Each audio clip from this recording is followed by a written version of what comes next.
Supreme court suo motu action नहीं ले रही तो देश की जनता को, मालिकों को खुद सुओ मोटो एक्शन लेके सड़क पे आके इन लोगों को खुरकाना पड़ेगा या इन लोगों को बताना पड़ेगा कि तुम बेवकूफ़ी कर रहे हो, देश के साथ अन्याय कर रहे हो, संविधान का उल्लंघना कर रहे हो, तुम काबिल लोग नहीं हो, तुम एक तरह से देश के साथ धोखा और गद्दारी कर रहे हो, तुम देशभक्त लोग नहीं हो, उतरो, अपने अपने नौकरियों से इस्तीफे दो।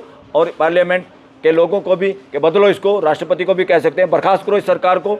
और समय ऐसा भी आ सकता है कोई अच्छे जज को इंटरवीन करना पड़े अगर देश में सरकार बर्खास्त राष्ट्रपति नहीं करती, क्योंकि सब रबड़ स्टैम्प को राष्ट्रपति उपराष्ट्रपति बनाया जाता है इस देश के अंदर। हिम्मत मार के कोई सुप्रीम कोर्ट के जजों को ये काम करना पड़ेगा इस देश में, फ्यूचर में सरकार भी बर्खास्त। सर, जो भी आरोप राहुल गांधी ने चुनाव आयोग पर लगाया है, अब चुनाव आयोग कह रहा है कि देश को गुमराह करने का काम राहुल गांधी कर रहे हैं। किसने कहा ये गुमराह? चुनाव आयोग ने। चुनाव आयोग झूठा है, चुनाव आयोग भ्रष्टाचार में ग्रस्त है, चुनाव आयोग सरकार के इशारे पे काम कर रहा है, चुनाव आयोग सुप्रीम कोर्ट से भी नहीं डर रहा है। राहुल गांधी ने जो आरोप लगाए हैं वो राहुल गांधी के आरोप नहीं, पूरे देश के आरोप हैं। देश के जो मालिक 145 करोड़ है, सबके दिल की बात है ये, और सब इस बात को अनुभव कर रहे हैं। चुनाव आयोग खुद चोरी चकारी से बने हुए लोग हैं और चोरी चकारी करने में मदद कर रहे हैं, सरकार में बैठे हुए लोगों को लगातार सत्ता में बनाए रखना चाहते हैं और उन्हीं की वजह से ये लोगों को चुनाव आयुक्त बनाया गया। देश में कॉन्स्टिट्यूशनल अथॉरिटी के मेंबरों को बनाने के लिए आमूलचूल परिवर्तनों की ज़रूरत है।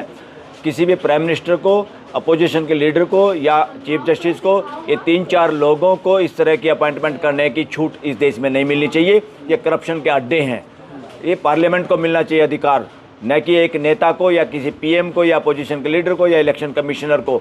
ये 2-4 आदमियों के पास बहुत सारे काम हैं, सारे काम इन्हीं को नहीं सौंपने चाहिए। ये अपने आप से नहीं छोड़ेंगे, भैंस के काटड़ू की तरह ये अपने आप थड़ नहीं छोड़ेंगे, इनसे छुटवाने की जरूरत है और देश में आमूलचूल परिवर्तन करने की जरूरत है ताकि इस देश की कॉन्स्टिट्यूशनल अथॉरिटीज़ काम करती रहें।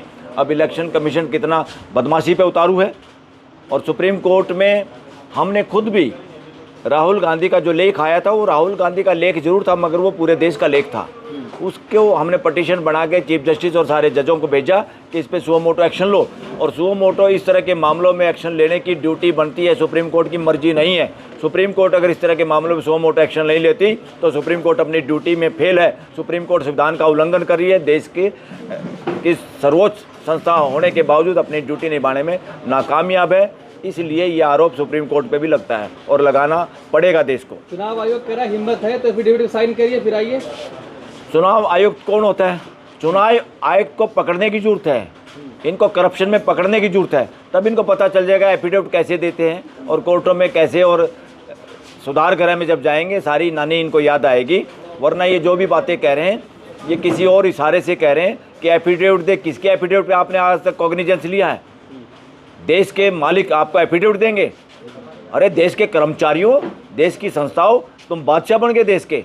देश मालिक है, मालिक इंतजार कर रहे हैं कि बदमाशी नहीं करेंगे, बदमाशी छोड़ देंगे, ये देश को सब कुछ बताएंगे।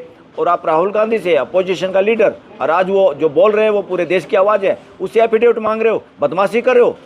चोर और सीना जोर, चोरी और सीना जोरी, इनका इलाज हो जाए तो 1 मिनट में नार्को टेस्ट में बता देंगे किसकी वजह से हम ये काम करें, किसके इशारे से करें और ये षड्यंत्र क्या क्या है और किन के कहने पे आएंगे। पूरा देश ये मानता है, इसमें तुरंत नार्को टेस्ट में नाम आएगा इस देश के प्रधानमंत्री का और गृह मंत्री का। ये गृह मंत्री ना हो तब ये गड़बड़ नहीं हो सकती।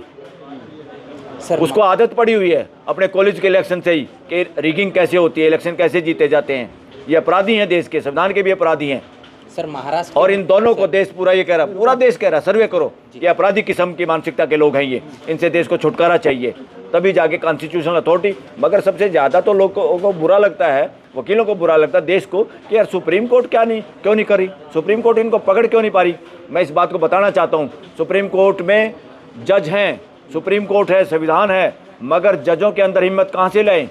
सुप्रीम कोर्ट संविधान को समझने वाले व्यक्ति का नाम जज नहीं है।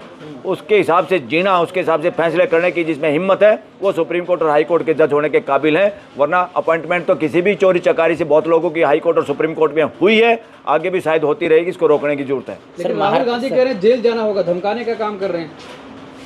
कौन कह रहे जेल जाना होगा? राहुल गांधी कह रहे अधिकारियों को जो ऐसे तमाम भ्रष्टाचार, बिल्कुल जेल जाना होगा। और संजय सिंह ने भी पार्लियामेंट में कहा था कि जो उनको ईडी और इनकम टैक्स और इस तरह की आप वो लेके हमें जेल में भेज सकते हो, मुझे 3 घंटे ईडी दे दो, तुम सब जेल में जाओगे, सब जेल में जाने के काबिल हो, तुम सब ने ऐसे अपराध किए हैं। इस देश को जानबूझ के पूरे देश को अपराधी बनाना, उनको डराना और लोगों को बोलने की हिम्मत तोड़ना, ये सारी शरारत की गई और सुप्रीम कोर्ट फेल हुई इस देश के राइट टू एक्सप्रेशन को बचाने में। ये तो चंद 2-4 जजों ने, जिसमें से जस्टिस ओका ने सबसे ज़्यादा काम किया। इस सबसे ज़्यादा डरावने समय के अंदर अगर किसी ने काम किया, जस्टिस ओक जो महाराष्ट्र से आते थे, वो चीफ जस्टिस भी नहीं बने, मगर चीफ जस्टिसों से ज़्यादा काम उस आदमी ने किया, अकेले उस आदमी ने। और भी जस्टिस भुइयाँ आज बचा रहे हैं देश को। कुछ जजेज हैं जो थोड़ा बहुत उस लाइन पे चल रहे हैं, बाकी जजों का तो आप नाम भी नहीं जानते हो कि देश भी नहीं जानता। ऐसे ही बीजेपी के सारे मंत्री संतरी जिनका कोई नाम नहीं जानता, रेल मंत्री का नाम नहीं जानता, रेल में बैठे हुए लोगों को रेल मंत्री से लेना देना नहीं। सबको पता है कि झंडा एक ही आदमी को घुमाना है, जो भी रेल नई रेल होगी उसमें झंडा एक ही आदमी, नरेंद्र मोदी हिलाएगा झंडा। सारे संजय सिंह कह रहे हैं कि देश का चुनाव रद्द होना चाहिए क्योंकि चोरी से ये प्रधानमंत्री बने थे। 100% नरेंद्र मोदी का नार्को टेस्ट करो, 1 मिनट में लाइव दिखाओ देश के सामने। पहले 5 मिनट नहीं झेल पाएगा, 5 मिनट में वो सारे प्रश्नों का जब उत्तर देगा तो देश क्या हाल करेगा वो देश जाने। सर, महाराष्ट्र के मुख्यमंत्री कह रहे हैं सड़कों पे उतरने का क्या मतलब है? जब देश की सर्वोच्च अदालत देश के लोगों के साथ न्याय नहीं कर पाती तो इससे बड़ी अदालत है सुप्रीम कोर्ट से बड़ी अदालत क्या है? जनता की अदालत, देश की अदालत, देश के लोग खुद। तो देश के लोगों के पास जाना होगा, अपोजिशन के लीडरों को भी, और देश की जनता को देश की अदालत को खुद भी खड़ा होना पड़ेगा, सुओ मोटो एक्शन लेना पड़ेगा।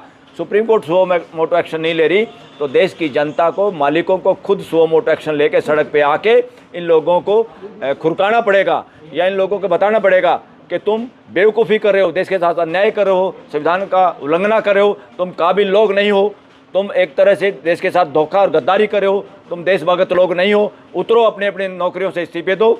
और पार्लियामेंट के लोगों को भी कि बदलो इसको, राष्ट्रपति को भी कह सकते हैं बर्खास्त करो इस सरकार को। और समय ऐसा भी आ सकता है कोई अच्छे जज को इंटरवीन करना पड़े अगर देश में सरकार बर्खास्त राष्ट्रपति नहीं करती, क्योंकि सब रबड़ स्टैम्प को राष्ट्रपति उपराष्ट्रपति बनाया जाता है इस देश के अंदर। हिम्मत मार के कोई सुप्रीम कोर्ट के जजों को ये काम करना पड़ेगा इस देश में। फ्यूचर में सरकार भी बर्खास्त सुप्रीम कोर्ट को करनी पड़ सकती है। महाराष्ट्र के मुख्यमंत्री कह रहे हैं कि वोटर लिस्ट में गड़बड़ी नहीं है, राहुल गांधी के दिमाग में गड़बड़ी। अरे वो तो क्या पपेट मुख्यमंत्री हैं, आरएसएस मनुवाद और इसके चेले चांटे हैं, बकवास कर रहा है वो महाराष्ट्र का मुख्यमंत्री देवेंद्र। हाँ, झूठ, फ्रॉड आदमी। क्या कि इनकी कोई मानसिकता है देश के हित में? ये मनुवादी और वर्णवादी लोग हैं। इस मनुवाद और वर्णवाद का खात्मा इस देश में ज़रूरी है। असली आज़ादी जब आएगी जब मनुवाद और वर्णवाद का खात्मा इस देश के अंदर हो जाएगा। उसकी सोच की किताबें भी कॉलेज स्कूलों से बंद कर दी जाएगी। और साथियों, एक नई बात आज मैं कहना चाहता हूँ, इस देश में मनुवाद वर्णवाद का खात्मा करना है जो संविधान के खिलाफ काम करते हैं और लगातार संविधान को चोट पहुँचाने का काम करते हैं। आज भी देश में वर्णवादी ताकतें हावी हैं, सुप्रीम कोर्ट में भी हावी हैं, कोर्टों में भी हावी हैं, ब्यूरोक्रेसी में, जुडिशरी में, पार्लियामेंट में। और जो संगठन है आरएसएस, उसको लोग कह रहे हैं राष्ट्रीय सर्वनाश संघ, और वो संघ वर्णवादी लोगों का संगठन है, मनुवाद को बढ़ावा देने वाला संगठन है। उसका देश से कोई लेना देना नहीं है। इसलिए देश के लोगों को इस बारे में समझ लेना चाहिए।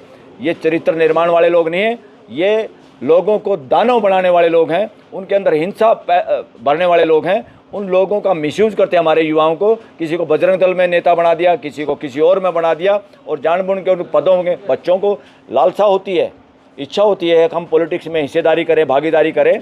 इसलिए वो बच्चों का अधिकार भी है देश के युवाओं का।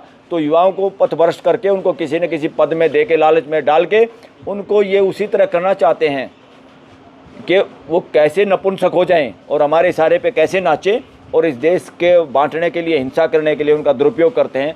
ऐसे युवाओं को भी समझना चाहिए और उनके पेरेंट्स को भी, देश के लोगों को समझना चाहिए। ऐसे सारे संगठनों से दूर रखें अपने बच्चों को, ये खतरनाक संगठन है। हाँ, एक बात जो अब देश में करनी पड़ेगी, इस देश के अंदर, क्योंकि संविधान वर्णवाद के खिलाफ है, संविधान बराबरी का दर्जे की बात करता है। वर्णवादी शब्द मेन कौन से हैं आपको पता है? वर्णवाद की जड़ क्या है? ब्राह्मण, क्षत्रिय, वैश्य, शूद्र, इन चारों शब्दों को इस्तेमाल सरकारी तौर पे बैन लगा देना चाहिए। ना ये सरकारी दफ्तरों में यूज होंगे, ना किसी सरकारी ऑफिस में यूज होंगे। इन शब्दों का यूज अनकॉन्स्टिट्यूशनल माना जाना चाहिए। इस पर कानून बनाना पड़ेगा देश का। फ्यूचर में परिवर्तन होकर जो सरकार आएगी उसमें हम ये कानून बनवाने का काम करेंगे। हम इस बात के लिए पैरवी करेंगे।